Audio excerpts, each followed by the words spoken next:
Cuenta para esto. Trataré de ser breve porque sé que el cometido de hoy tiene mucha importancia, aunque pienso que es bueno conocer un poquito las raíces, la historia de cómo se fueron desenvolviendo la tecnología y la aplicación de la comunicación en las localidades pequeñas del interior del país. Como lo decía Godoy recientemente, él surge casualmente de la comunicación en un pueblo común de nuestro vasto interior argentino. General Hacha, primera capital de la provincia de La Pampa, tuvo el privilegio de ser también la cuna del periodismo en la provincia de La Pampa.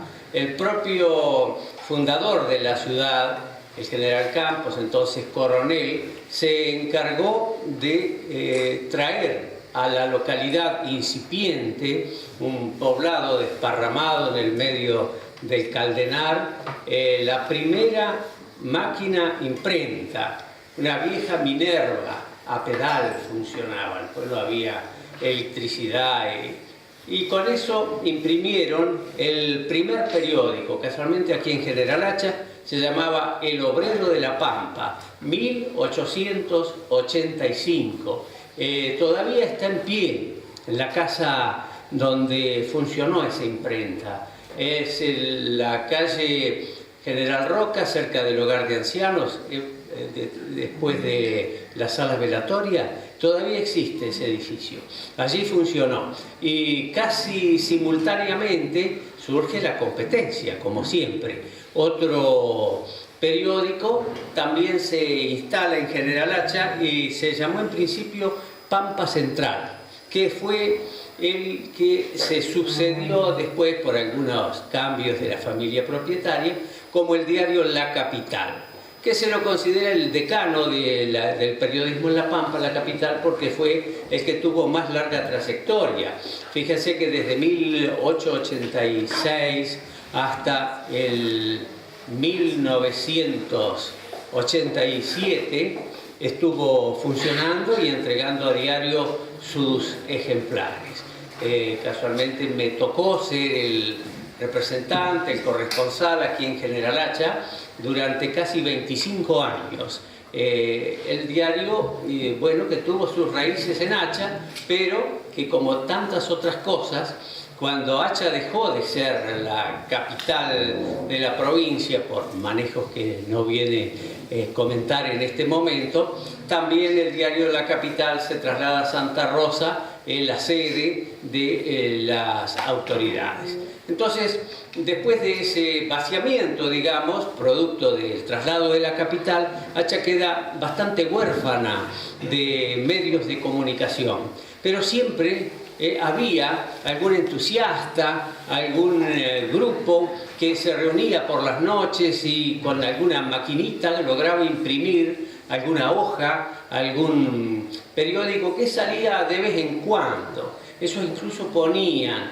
de aparición ocasional, para no comprometerse, sacaron todas las semanas, no sea que no llegara el papel o que no tuvieran noticias o alguno de los que escribían no completara. Bueno, pero en la década del 20 del siglo pasado ya tomaron forma algunos periódicos, entre los que quiero destacar el que dirigía el abuelo del actual martillero Néstor Hugo Fuentes, el señor Francisco Fuentes de las Heras. Ahí en donde está ahora el edificio del Correo, ahí tenía la sede, la imprenta de ese diario. No era diario, pero periódico, salía cada tanto. Y también otro periódico que se llamaba La Verdad. Estaban aquí, salían cada tanto en Hacha esos. Hay que pensar que había que armar las letritas, en lo que se llamaban las galeras, letra por letra. Así que para escribir un diario tenía que tener personas muy hábil, muy entrenada para poder armar una página con los pequeños tipos de letras, además buena vista, ¿no? Que no solo había que ordenarlos para hacer la palabra, sino que había que compensar los espacios para que el texto encuadrada en una columna de un periódico. Bueno, y conjuntamente la revista La Moderna, que la editaba una casa de comercio muy importante que había para ese tiempo, y donde se reflejaba la vida social principalmente y muchos aspectos de interés, sobre todo para la gente que le llamaban la gente de la campaña.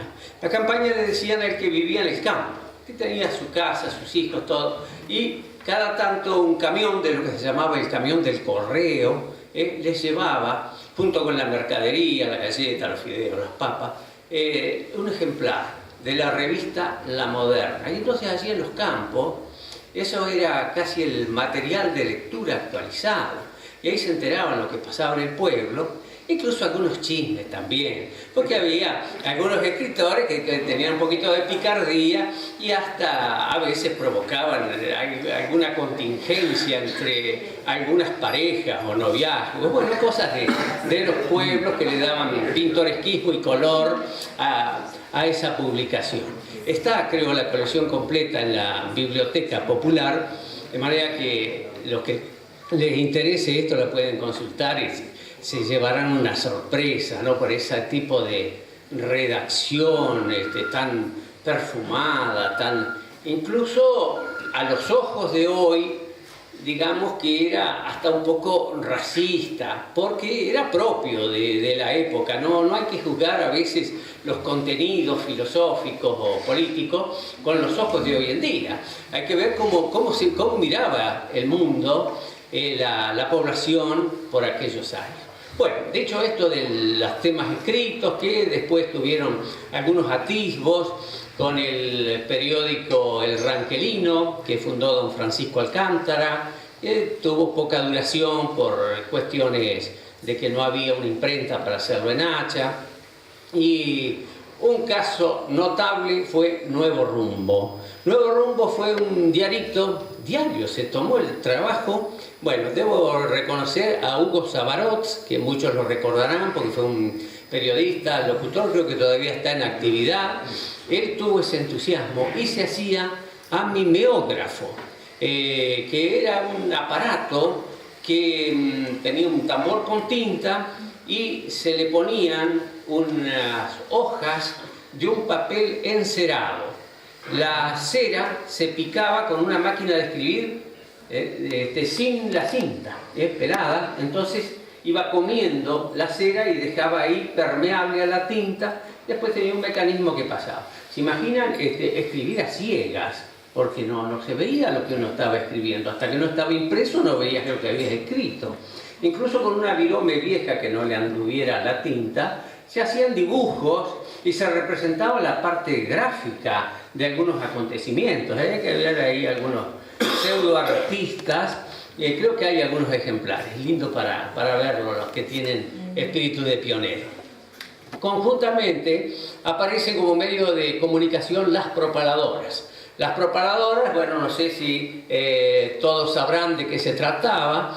Funcionaban con una oficinita central, a veces en la casa del dueño, donde tenía amplificadores y luego líneas de cableado por la ciudad, y tenían parlantes, bocinas, en distintas esquinas, en lugares más o menos estratégicos. Al principio en un pueblo silencioso, sin autos, claro, con 2 o 3 parlantes todo el pueblo escuchaba, ¿no? Como dijo, en una comarca donde aturdía el silencio, por hablar metafóricamente, con poco sonido se llegaba a muchas personas. Bueno, después empezaron a venir más autos, más ruido, más movimiento, hacían falta más parlantes, más potencia, más equipo. Al final se terminó convirtiendo en un bochinche que los vecinos protestaban. Pero las propaladoras cumplieron una función informativa, porque daban las noticias, lo que el intendente pretendía hacer comunicar a la población, los resultados deportivos, alguno que se animaba a hacer alguna columna de opinión, incluso algunos avisos desopilantes, como aquel que todavía muchos recuerdan, que dice: mañana llegará la carrera de bicicletas, la doble General Hacha. Por lo tanto, se le pide a los que tengan perro que lo aten, y los que no, que no. Bueno, y después ya, entrado los años 70, comenzamos a hacer algunos experimentos con lo que era radio, pero estaba muy prohibido. Había toda una burocracia que impedía salir al aire con cualquier cosa que transmitiera ondas radiofónicas, de manera que lo hacíamos medio escondido y con unos equipitos AM que habíamos conseguido y modificado con algunos técnicos acá. Eso fue en los años 70.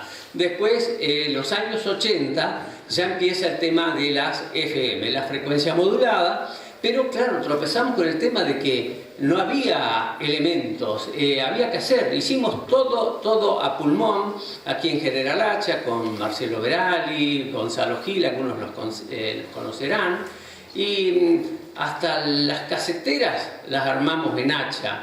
El transmisor, la antena lo hicimos en una tornería, todo prácticamente, pues no había dónde comprar, y lo que existiera completamente caro para hacer un experimento en Hacha.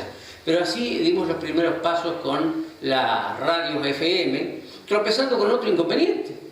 Transmitíamos en FM en Macanudo, pero la gente no tenía receptores para FM. Solamente los autos más nuevos tenían por allá. Y la gente venía y decía: che, la busco por todo el día, no la puedo encontrar. Bueno, después ya las cosas se fueron haciendo más comunes, era posible comprar equipos y demás, y hoy las radios FM, bueno, se pueden armar con bastante facilidad. Bueno, no los quiero demorar más porque sé que el interés de ustedes es una capacitación, así que les deseo la mejor de la suerte a los visitantes que han venido con este cometido, y todos ustedes que les sea provechosa la jornada de hoy. Muchas gracias por su atención.